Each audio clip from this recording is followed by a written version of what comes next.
Good evening, everyone. I hope you are all doing great. So, if you are watching me for the first time, I am your psychology educator Harshita. And मैं क्या लेके आती हूँ, मैं 9 बजे आपके लिए फ्रॉम मंडे टू फ्राइडे लेके आती हूँ 10 मिनट शॉर्ट्स, जहाँ हम क्या करते हैं, हम 10 मिनट में कुछ ऐसे टॉपिक्स डिस्कस करते हैं जो कि आपके एग्जाम के लिए क्या हो सकते हैं, वेरी इंपॉर्टेंट. चलिए, तो देखो, इन सभी सेशंस की पीडीएफ तुमको मिल जाएगी. कहाँ मिलेगी? JRF अड्डा के ऐप के ऊपर. तो आप डाउनलोड कर लेना, क्योंकि मंडे से क्या होने वाला है, मंडे से हम इस पे फ्री टेस्ट भी स्टार्ट करने वाले हैं. फ्री टेस्ट रहेगा, सारी पीडीएफ, चाहे वो 6 PM वाले सेशन की हो, चाहे वो 9 PM वाले सेशन की हो, दोनों की पीडीएफ तुम्हें यहाँ मिलेगी.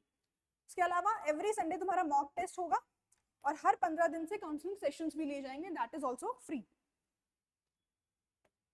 चलो, आज हम पढ़ने वाले हैं बिहेवियर थेरेपीज, और इसको 10 मिनट में हम समअप करने की कोशिश करते हैं. बिहेवियर थेरेपीज क्यों होती है? ऑब्वियसली जब बिहेवियर की बात हो रही है तो बिहेवियर मॉडिफिकेशन की बात होगी यहाँ पे. यानी कोई मैल अडेप्टिव बिहेवियर है, ऐसा बिहेवियर जो सही नहीं है, उसको सुधारने के लिए हम क्या करते हैं, हम बिहेवियर थेरेपीज का यूज करते हैं.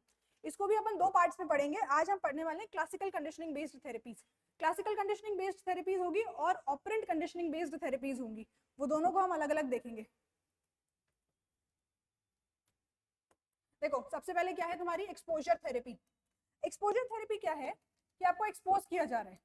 अच्छा, अब तुम्हें ये याद है, अगर तुमने ब्रेन वाली क्लास देखी हो, जब अपन ने यूनिट 4 डिस्कस की थी 6 PM सेशन में, तो वहां मैंने तुम्हें बताया था कि cerebellum which is the part of your hind brain, वो किस काम के लिए है, वो मोटर मूवमेंट्स के लिए है, वो प्रोसीजरल मेमोरी के लिए. लेकिन इसके अलावा I told you one more thing कि वो कंडीशनिंग करता है फियर्स एंड फोबियाज की. और वहीं पे मैंने बताया था कि वो उसमें किसका रोल होता है फियर एंड फोबियाज में, क्लासिकल कंडीशनिंग का. सो यहाँ पे इस क्लासिकल कंडीशनिंग की जो एक्सपोजर थेरेपी है, इसका भी एम क्या है कि भाई सोशल एंजाइटी और फोबियाज को ट्रीट करना. तो फोबियाज के लिए, सोशल एंजाइटी के लिए हम किसका यूज करते हैं, हम क्लासिकल कंडीशनिंग बेस्ड थेरेपीज का यूज करते हैं. किस पे बेस्ड है एक्सपोजर थेरेपी? ये बेस्ड है रेसिप्रोकल इनहिबिशन पे. किसने दिया? जोसेफ वुल्फ का कॉन्सेप्ट है. और इनका कहना है कि अगर 2 ऑपोजिंग फोर्सेस प्रेजेंट है, 2 इक्वली स्ट्रॉन्ग फोर्सेस प्रेजेंट है, तो उसमें से जो ज्यादा स्ट्रॉन्ग होगी ना, वो जीत जाएगी. यही होता है कि जो ज्यादा स्ट्रॉन्ग होगा वो विनर होगा.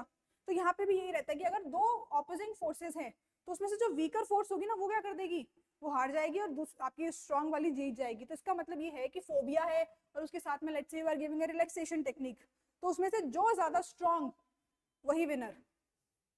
तो जब पहले फोबिया था तब रिलैक्सेशन टेक्निक्स का प्रैक्टिस नहीं था, तो क्या हो रहा था कि फोबियाज ऊपर थे.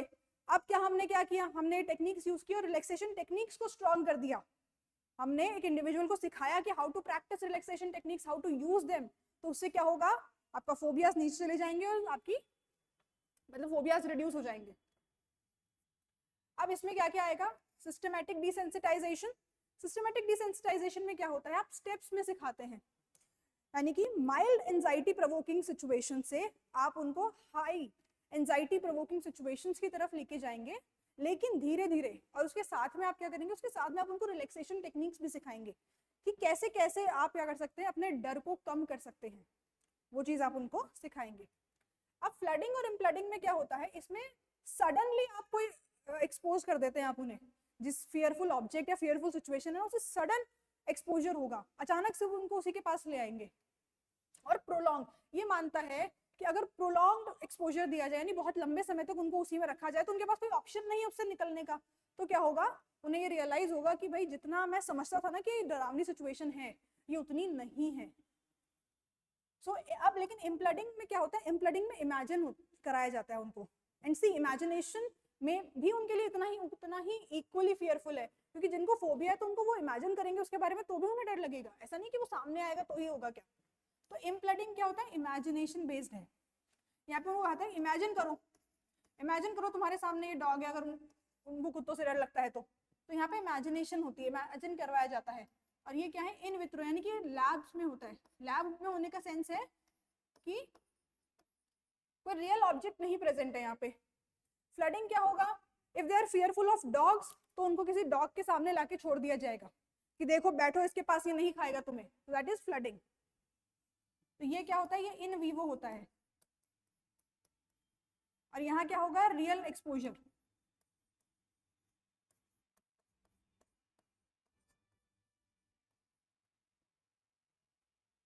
नाउ अच्छा, ये स्टेप्स है तुम्हारे सिस्टमेटिक डिसेंसिटाइजेशन के। देखो अगर तुमसे पूछते हैं तो स्टेप्स अपन 3 ही मानेंगे इसमें, ये तो बस अच्छे से एक्सप्लेन किया था तो I have added it.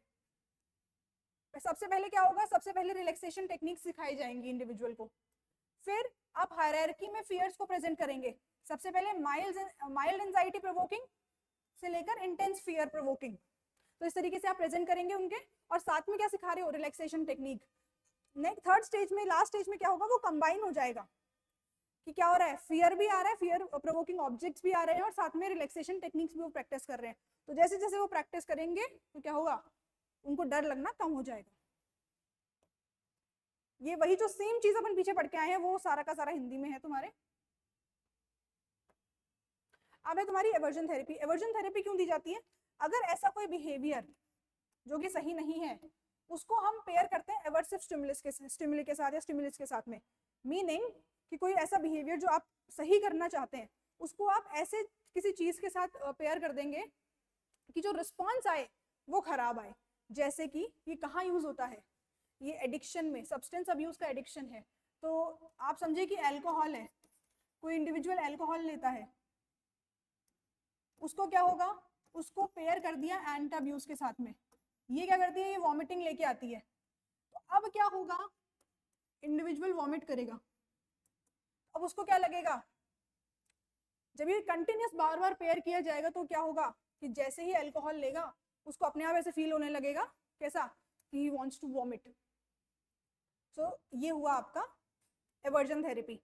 Addiction में दिया जाता है, पैराफिलियाज में दिया जाता है ये, which is sexual dysfunction disorders, और ओसीडी के अंदर यहाँ पे दिया जाता है। तो क्या हो सकते हैं, नॉजिया इंड्यूसिंग ड्रग्स, जैसे ये वॉमिटिंग वाला हो गया, या फिर इलेक्ट्रिक शॉक्स भी दिए जा सकते हैं। So this was your aversion therapy. ये काउंटर कंडीशनिंग भी आप इसे कह सकते हैं कि इसकी कंडीशनिंग हो चुकी है अल्कोहल की, अब उसको क्या कर दिया, उसके साथ एंटी अब्यूज जोड़ दिया, तो ये काउंटर कंडीशनिंग हो गई। Same okay, this is your homework question. इसको क्या करना है, आपको कमेंट्स में आंसर करना है। एंड अब क्या करोगे आप लोग, अब आप जल्दी से जाओगे टेलीग्राम के ऊपर, और वहां मैंने इसका एक और क्वेश्चन आपको दिया है, and you have to answer that, ताकि आपको और मुझे दोनों को समझ में आए कि आपको ये आया कि नहीं आया। एंड ऑफ कोर्स अगर आप मेरे साथ प्रीमियम में जुड़ना चाहते हैं तो this is the right time, क्योंकि क्या चल रहा है, 30% ऑफ चल रहा है फॉर योर JRF, क्योंकि 60 दिन बचे हैं, तो इसलिए यू हैव 30% ऑफ। और ऑब्वियसली ये देखो 0.8% लोगों का ही सिलेक्शन होता है, then you have to do something special. So thank you very much, I will see you tomorrow. जाओ जल्दी से टेलीग्राम ज्वाइन करो, ये टेलीग्राम चैनल का नाम है। So bye bye and see you tomorrow.